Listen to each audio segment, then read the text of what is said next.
We as a fan base have been fighting against the Glazers since 2005. And to hear Cristiano Ronaldo now, regardless of what he said incorrectly and wrongly about Eric Ten Hag, about Rooney, and about all the other stuff, in isolation, to hear Cristiano Ronaldo attacking the Glazers directly is massive fuel. And I don't think a lot of what Ronaldo says in this interview is going to stand the test of time with Manchester United fans. But this part here, this is something that I will commend Ronaldo for, and I want to run through and react to in this video to hear a current player, and not only a current player, but Cristiano Ronaldo coming out and attacking the Glazers directly. That's something which elevates and escalates the movement against the Glazers. Let's run through and listen to what he said in the latest tidbit that we're being teased and released by Piers Morgan. But in this situation, this is one I think that can help Manchester United fans rather than hinder us. The owners of the club, they don't. The Glazers. The Glazers, they don't care about the club. I mean, professional sport. As you know, Manchester is a marketing club. They will get his money from the marketing. Yep. The sports, they don't really care, in my opinion. Do you ever talk to them, the Glazers? Never. Never. Not Imagine that. No communication with the Glazers. since you've gone back. No. They give all the power to the president, the sport directive. A lot of Manchester United fans are very negative about the Glazers. They think they're taking all the money out and not spending enough on players, on the infrastructure issues you talked about. Do you think the fans are right? The fans, they're always right. I think the fans should know the truth, should know that the players, we want the best for the club. I want the best of the club. This is why I'm coming to Manchester United. This is why I love this club. But you have some things inside the club which don't help to Manchester reach the top level as City, Liverpool, and even now Arsenal, for example, which is complicated. It's difficult. Right.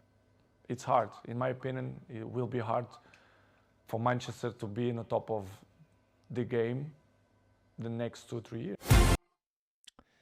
Look, Cristiano Ronaldo speaks the truth here. And we've known that the whole time. But to hear a current player, as I said, and not only a current player, but Ronaldo, I mean, he's not only burned bridges with Ten Hag, he's burned bridges with the Glazers now, he's burned bridges with Neville, with Rudy. He's burning every sort of bridge to get out of the club.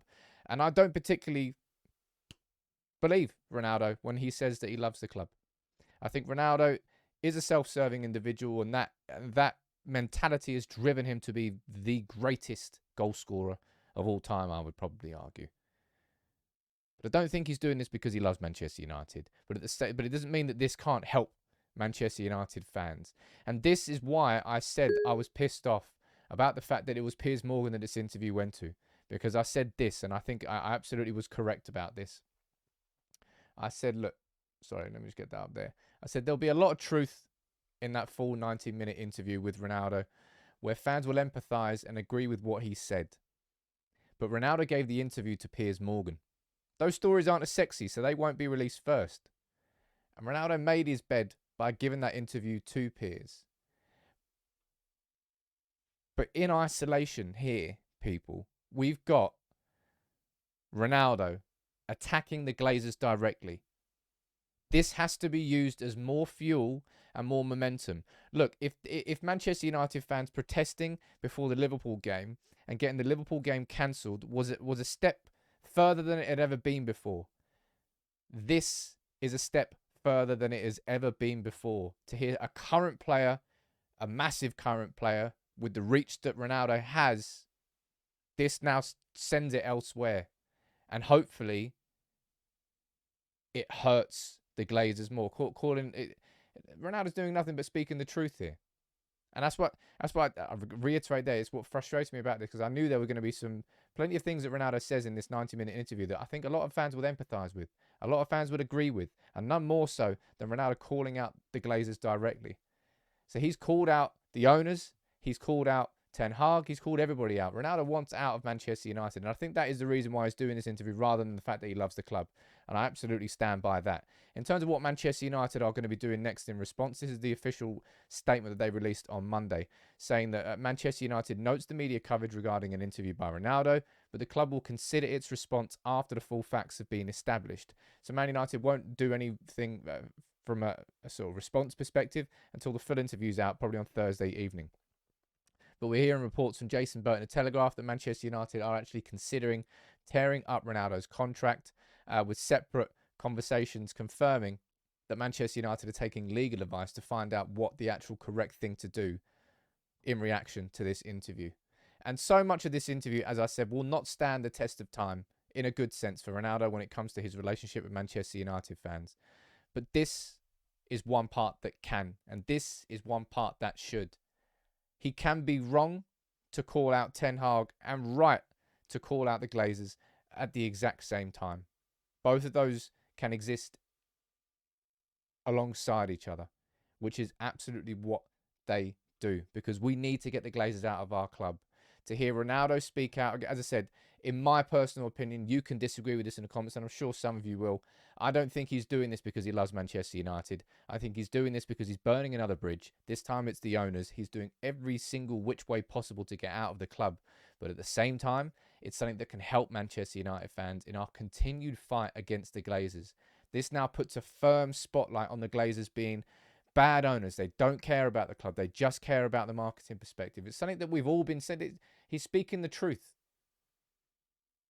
And that's something that we need more of in the wider press. So as much as I hate Piers Morgan and as much as I hate this interview, this in isolation is something that I think will help our continued fight against the Glazers. And what I always do, like I do in every single Glazers video, I'm going to show you a video that I've made from one of the previous protests to keep the momentum up against the Glazers. What Ronaldo said in that interview, so much of it, I think, can't be forgiven. But this here, him speaking out about against the Glazers, it's a good thing. They took 24 million quid out of the club about 2 months ago. We've got now a decrepit, rotting stadium that is, to be fair, second rate when it was the best stadium in the world 15, 20 years ago. You've got a football project where they haven't got a clue. You've put bankers in charge of the football club, not making football decisions. They've not appointed a sporting director, right? We can look at the players all you like, but there are that many big things that need to be put right first. They've got to show up and basically face the music. Now's the time. British billionaire Sir Jim Ratcliffe wants to buy a stake in Manchester United with a view to taking full control if the club is for sale. One source has told us he's serious about owning the club and former players would be involved in any potential offer. The development follows reports that the Glazer family are considering selling a minority stake in the club. United have declined to comment about rumours and speculation. Ratcliffe is a United fan, has invested in several sports teams in recent years. According to Forbes, overnight is worth £10.8 billion. You can't get away from the ownership issue, and I've said this before and I'll keep saying it. Under the current owners, this is what United is going to be like.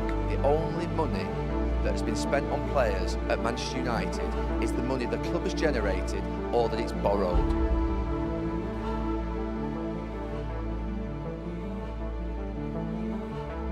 We have seen many anti-Glazer protests at Old Trafford down the years, and this was one of the biggest. Tens of thousands of United supporters pouring down to Matt Busby Way. This protest organised by the 1958, one of the Manchester United supporters groups. They wanted it to be a peaceful protest and a legal one too, and that's what they got. It was full of passion and anger towards the Glazer family. They are still so upset with them for landing this club in hundreds of millions of pounds of debt. The interest on that debt comes to about £19 million a year in interest payments. There's so much more that the fans are unhappy with the Glazer ownership, the way they've structured the club, putting perceived bankers in charge of football decisions. They also tried to lead them into a European Super League. And of course, this is the only club in the Premier League which pays its owners dividends. Because the way they bought the club, and the way they loaded debt onto the club, and the way the club has to pay those debts off, means that United are going to fall further and further behind very well-run clubs, where you've got owners who put money in, not owners who take money out. An apology, perhaps. Are the fans just customers to you, Mr. Glazer?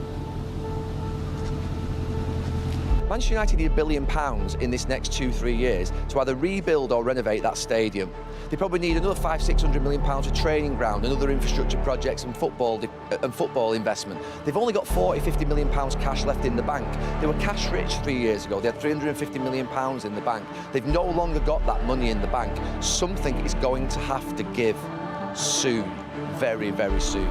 Well, with the protests over for now, all eyes turn on those potential takeover talks. Last week, Manchester United fan and very businessman Sir Jim Ratcliffe confirmed that he would be interested in buying Manchester United if it were ever put up for sale. The fans that have been here tonight will be hoping that he sticks to his word and forces the Glazers into leaving their club. And he's always said that he was potentially interested in buying United if they were put up for sale. And that has now been confirmed. He said that, look, this is not about money as far as Sir Jim is concerned. It just feels like the time is right for a